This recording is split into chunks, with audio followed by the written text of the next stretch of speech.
So, can we agree that Bucky Barnes is kind of nerfed in this show? I think that's something that we can all agree on, right? Yeah. Hey guys, how's it going? And welcome back to another review of Falcon and the Winter Soldier. And today we have a review for episode 5 titled The Truth, or titled Truth. But before we get too deep into the review, make sure you leave a like and subscribe. I'd really appreciate that. Check out some of my other videos. Check out my other reviews for Falcon and the Winter Soldier. I'd really appreciate that. So yeah, let's get into the new episode. Now, I think this episode is probably the calm before the storm. Like the 6th episode, the final, it's about to go off, right? A lot of things were set up and built to that moment, and that's going to happen in the 6th episode. But I feel like this episode in general, it's the longest one we have so far. It's an hour long, and I'm hoping that the 6th episode is going to be almost an hour long as well, you know, to wrap some things up. But yeah, I feel like this episode is kind of like the calm before the storm, which is interesting calling this episode, you know, as calming, because it really isn't. It's very emotionally heavy for the characters. There's a lot of final character developments happening for Sam Wilson, first of all, and Bucky Barnes. We did have that great opening sequence, you know, that first 10 minutes of John Walker, Bucky, and Sam Wilson just going at it for the shield. And I absolutely loved that intro. It's one of the best fight scenes that the show has offered so far. And it's just a great intro, full of emotion and intensity. John Walker, Sam Wilson, Bucky, they're going at it. And I'm thinking, this is awesome, right? The choreography is pretty cool. It's filmed great, like usual. You know, Kari Skoglund is doing her thing. But in the back of my head, I just couldn't shake off the feeling of that, like, John Walker should not be putting up this good of a fight against the two of them, Sam Wilson and Bucky, right? He really shouldn't. I feel like a lot of people do forget that the reason, you know, John was picked to be Captain America is because he was such a great soldier. So yes, he could put up a fight, but not this good of a fight, right? Even if he has the super soldier serum. It's not like he's versing Sam, you know, who's a guy with wings. It's not like he's versing him one-on-one. He's versing him and Bucky, who's the Winter Soldier. And we've seen how cool the Winter Soldier could be. We've seen the Winter Soldier give Cap the hands in Captain America the Winter Soldier. We've seen all of that, and we were all probably really expecting that, right? But yeah, I just feel like Bucky, the Winter Soldier, he's just a little bit nerfed in this show. I feel like I haven't received that big action sequence that I'm still waiting for from the Winter Soldier. I know the show is called The Falcon and the Winter Soldier, so out of the two of them, they're both main leads, but out of the two of them, Sam Wilson is probably more important because he's going to become Captain America, right? And the first episode starts off with, you know, this really cool action sequence showing off the Falcon, and he's flying through the sky and everything. But I feel like I need that kind of a scene, but on a Winter Soldier scale, to show off Bucky, the Winter Soldier, a little bit. And I feel like I haven't gotten that. I think my biggest criticism towards the Winter Soldier's fight choreography is just that he doesn't seem as fast or smooth in his fight scenes. Now, I don't know whether in the Winter Soldier, for example, let's take the Winter Soldier, let's take the infamous highway scene, right, where he's kicking ass. I don't know whether it's how the Russo brothers filmed and edited that scene or the fight choreography in general, but the Winter Soldier is just moving faster, more vicious. Now, people will say, you know, he's not as vicious because he's no longer the Winter Soldier, but those skills don't kind of go away. And plus, he should be really mad at John right now, so he should be more vicious, right? I feel like Bucky throughout the show so far in fight scenes, yeah, he's cool, but he's not as cool as I would like him to be. He's taking hits that I feel like he should be dodging, and I feel like he should be faster. There's a scene in this fight scene where he's just punching the shield. I'm like, do something else real quick, all right? Come on, be a little bit faster, be quicker on your feet. And he's just taking hits that I'm sitting there and thinking, yeah, you should really be dodging that. You're the Winter Soldier. So for me, I don't know whether it's the fight choreography or the way they're doing it, but I just don't feel like he's as fast as I would like him to be. Now that's just my opinion towards, you know, the fight sequence with Bucky. But with Sam Wilson, he does get to shine. He has all these cool sequences where he uses the thruster on his jetpack in really cool ways. He uses the wings in really cool ways. My favorite thing that he does is, John has him pinned to the ground, and he has like a little sweep kick with the wings, and he flies up. That's sick. That's really cool. But like, how come you're gonna throw Bucky to the side there to shock him out? Now I realize that Sam has to, earn the shield, so he has to go one-on-one with John Walker. And I do realize, and I know why they took out Bucky, and that's fine that they took him out. I just wish that he wasn't getting his ass beat already before he got taken out, right? Maybe he's like winning the fight a little bit, and John's like, all right, I've had enough of this, and chucks him to the side. So it's just in the back of my head, I couldn't shake off the feeling that like he really should not be putting up this good of a fight. But that epic fight scene aside, let's talk about some of the more emotional things happening in this episode. First of all, let's talk about the way we wrapped up Zemo. And I kind of did feel like this is where we were heading. Or I thought that, I predicted in the earlier reviews that Zemo, yes, he was going to go to that memorial, for the Sokovia Memorial, and that he was going to die. But he didn't die.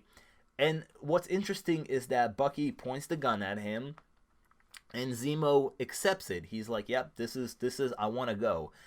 Which makes sense. If you've seen Civil War, at the end there, he's like, all right, I accomplished my mission, and he goes to kill himself, but Black Panther puts his hand in between the gun and saves him, and he's like, no, you're not getting out that easy, right? So for Zemo, this was kind of his second chance to go out pretty easily, right? He was like, I'm done with everything. Please, just take me out. And it's good that the Winter Soldier didn't take him out. It's good for, Bucky as a character because he's no longer the killer. Black Panther saved him because he's like, no, we're not letting you off that easy, and if Bucky did kill him, he's pretty much undoing all of that. So it's good that he didn't undo that. And we do save Zemo for the future. He is going to the raft, which I find funny. I texted my friend this. I was like, does that make sense? Zemo was just chilling in his cell, and Bucky comes along one day and he's like, all right, we're going to break you out. We need you.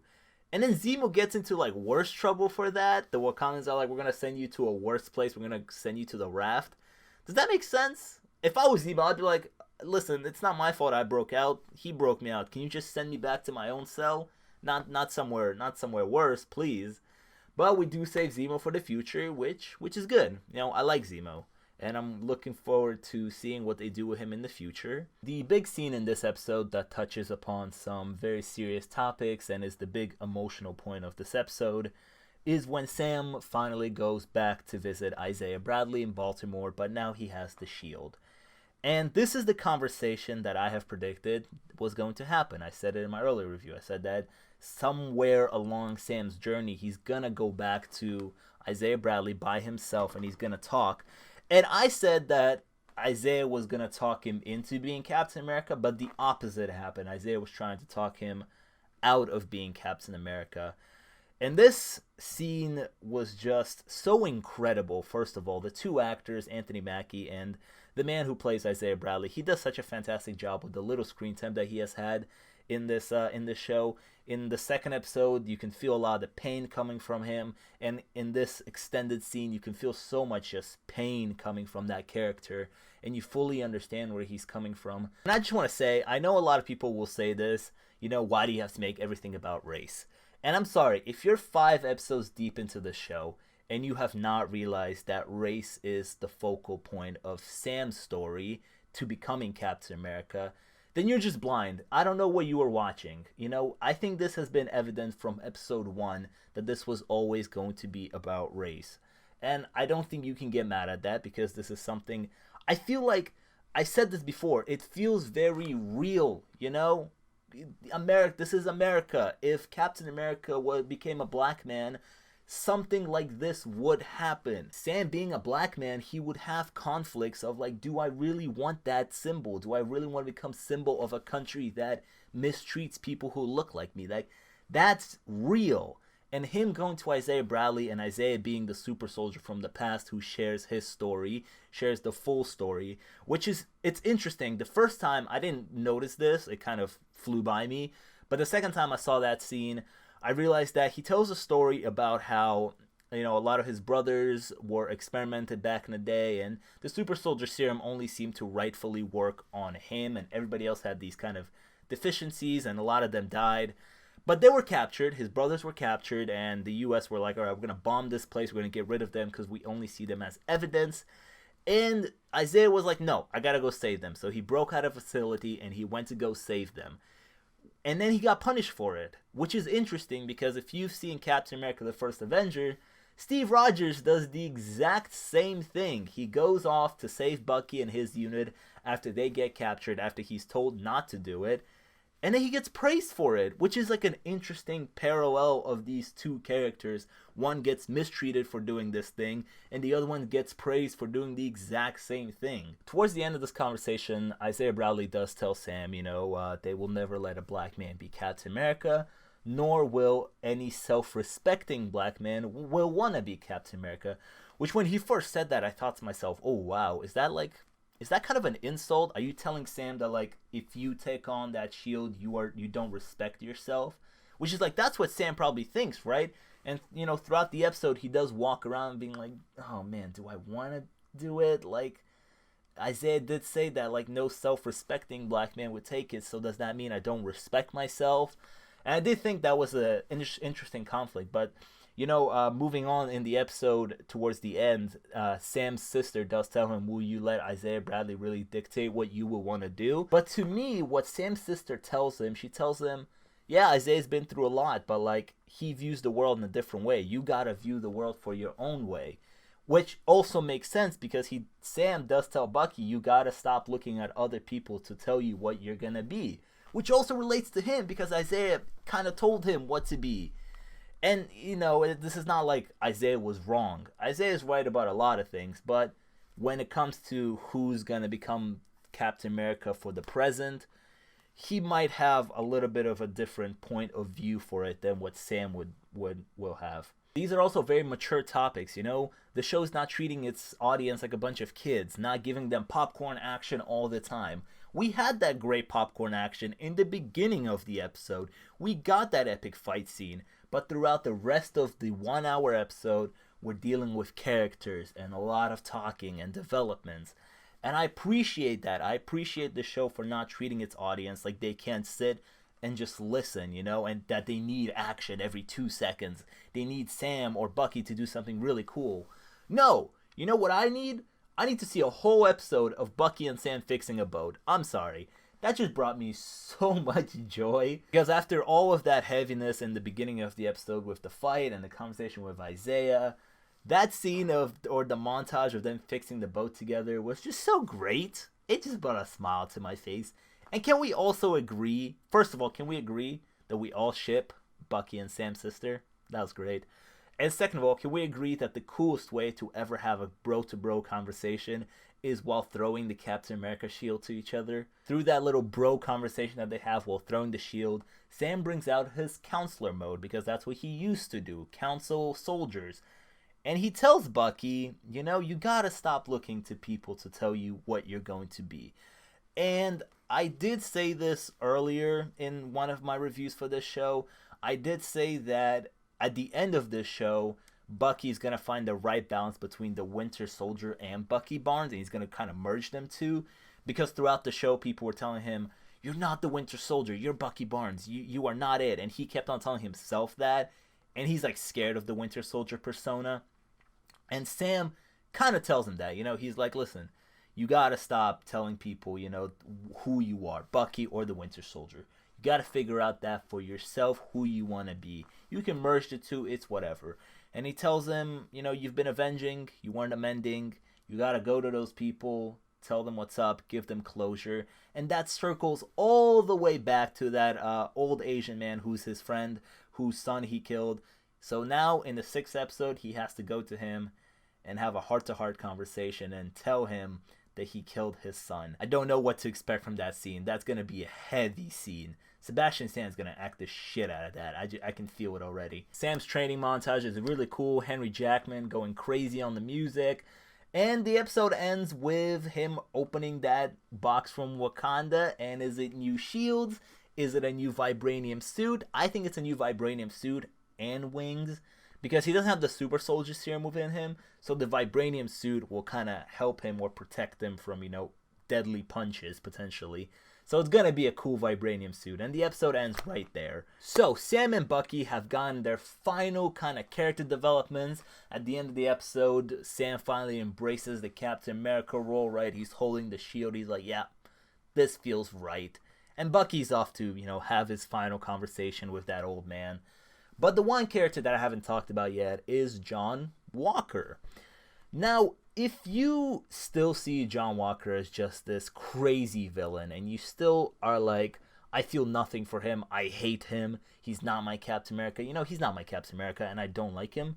But if you still don't see that he's a very layered character, and that there's a lot to him besides just being evil, then you're just not watching the same show that I'm watching. I'm sorry. This guy has so many layers, and Wyatt Russell does such a great job as John Walker. He acts the shit out of this character, and the scene in the courtroom was great. The government just throws him out like he's nothing, and you gotta feel for the guy in that moment. The government tells him, you will have no rank in retirement, you will have no benefits, you're out. We're throwing you out like you're nothing. You gotta feel for the guy, right, in that moment. Also, you gotta look at the government and be like, alright, you guys just straight up created a supervillain. Come on. That's a supervillain origin. But this is the layers of this character. He straight up tells them, you built me. You told me to do my job, and I did it, and I did it well. I did it to how you wanted it done. But now that the world has seen what you wanted me to do, you're just gonna throw me out like you don't associate with me. And that's what the government does, usually.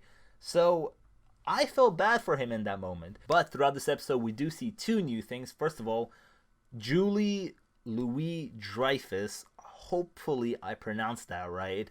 She's a very famous actress, and the writer was preparing us for a cameo coming up in episode 5. He was saying how he's super excited for this big cameo by an award-winning actor or actress, and she was playing a character that a lot of people are going to get excited for.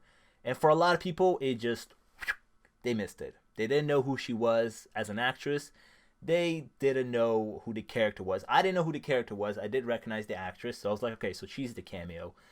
And, I read online about her. I'm not going to spoil it here just in case you don't know who she is. But Julie Louis-Dreyfus is in this show now. She's the big cameo, so we'll see what she does in the future. It does seem like her character Val is like recruiting John Walker for a potential future project that we're working on, maybe. And also, there's a post-credit scene in this episode where John Walker is making his own do-it-yourself at-home Captain America shield, which isn't vibranium. I'm guessing it's just metal, so I don't know how effective it will be. It'll probably break right away. But I think where John Walker's story, or at least at the end of this show, is heading towards is that he's going to kill Carly. Like, he has to. He told Lamar's parents, I wouldn't be able to rest if I let that person go who killed Lamar, right? So he's making that shield not to go after Sam or Bucky. He's making that shield to go stop the real criminal, the terrorist, Carly. He's gonna get revenge on her. And what Zemo tells Bucky is very important. Zemo keeps pushing that idea of that Carly cannot be changed and you gotta kill Carly. And Sam and Bucky are like, no, we won't kill her. Don't worry, they won't have to kill her, because she will die. But she will die at the hands of John Walker. At least that's my prediction. That he will be the one to kill her, and Zemo will turn out to be right that she has to die. But Sam and Bucky are not going to do it. John Walker will do it. And I think that's where it's all heading towards. Anyways, that was my review, reaction, analysis, whatever you want to call it, for episode 5 of Falcon and the Winter Soldier. Again, kind of more of a character-centered episode with a great action sequence in the beginning. But it fully focuses on fully fleshing out Sam and Bucky as characters, John Walker a little bit. And it does move the story along in terms of characters. And I'm really excited for this week, the final episode 6. Don't know what it's titled, but hopefully it's a long one and we wrap things up beautifully and, some kind of cliffhanger to lead into whatever the future for Captain America is, or the new Captain America story. But for now, make sure you leave a like and subscribe. I'd really appreciate that. Check out some other videos. Just yesterday, I released my reaction to the Shang-Chi trailer. We got that out of nowhere. So yeah, check that out. And I'll see you guys in the next video. Peace.